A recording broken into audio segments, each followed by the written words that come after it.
السلام علیکم۔ ریل گاڑی اپنی منزل کی جانب تیزی سے رواں دواں تھی۔ سخت سردی کی وجہ سے مسافروں نے تمام کھڑکیاں اور دروازے بند کر رکھے تھے۔ رات گہری اور سردی حد سے زیادہ بڑھ گئی تھی۔ عرفان اس سرد رات میں اپنے خیالات میں الجھا ہوا منزل مقصود کی جانب گامزن تھا۔ آج اسے رہ رہ کر اپنی بوڑھی ماں کا خیال آ رہا تھا، جسے وہ روتا ہوا چھوڑ کر کام کی تلاش میں دوسرے شہر جا رہا تھا۔ عرفان ایک شریف خاندان کا چشم و چراغ تھا۔ اس کا باپ ایک فیکٹری میں ملازم تھا۔ زندگی ہنسی خوشی بسر ہو رہی تھی، لیکن خدا کو کچھ اور ہی منظور تھا۔ ایک دن عرفان اسکول سے واپس گھر آیا تو گھر پر ایک بری خبر اس کی منتظر تھی۔ عرفان کا باپ آج عرفان اور اس کی ماں دونوں کو چھوڑ کر اپنے خالق حقیقی سے جا ملا تھا۔ عرفان کی ماں کا رو رو کر برا حال تھا۔ خود عرفان کی حالت بھی ماں سے مختلف نہ تھی۔ عرفان کو اپنے باپ کی موت کا بے حد دکھ تھا، لیکن صبر کے سوا اس کے پاس کوئی اور چارہ نہ تھا۔ باپ کی موت کے بعد عرفان کے گھر کے حالات بھی خراب ہو گئے تھے، کیونکہ جب کوئی کمانے والا ہی نہ ہو تو گھر کا خرچہ کیسے چلے گا۔ عرفان ایک باضمیر نوجوان تھا، اس سے یہ برداشت نہ ہو سکا کہ اس کے ہوتے ہوئے بات فاقوں تک پہنچے۔ اس لیے عرفان نے اپنے شہر میں کام کی تلاش شروع کر دی، لیکن اسے ہر جگہ مایوسی کا سامنا کرنا پڑا۔ آخر تنگ آ کر اس نے اپنی ماں سے دوسرے شہر جانے کی اجازت مانگی۔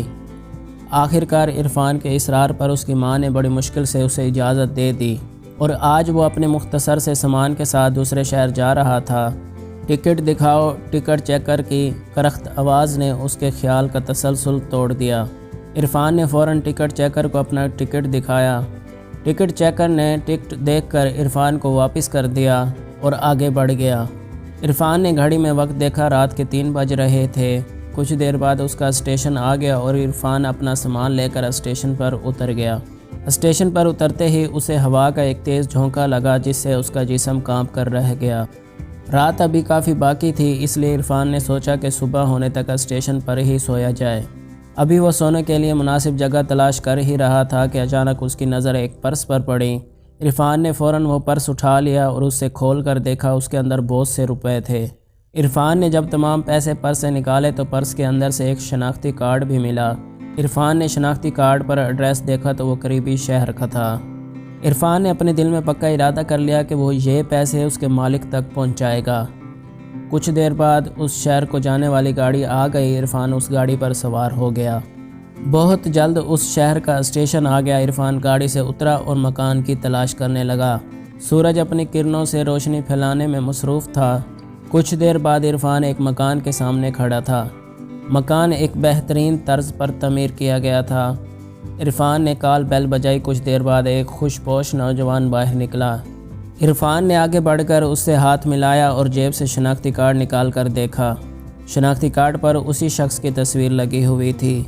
عرفان نے ساری صورتحال اسے بتائی اور اس کے پیسے اور شناختی کارڈ واپس کر دیا۔ وہ شخص عرفان کی ایمانداری سے بہت متاثر ہوا۔ عرفان کو اپنے ساتھ اندر لے گیا۔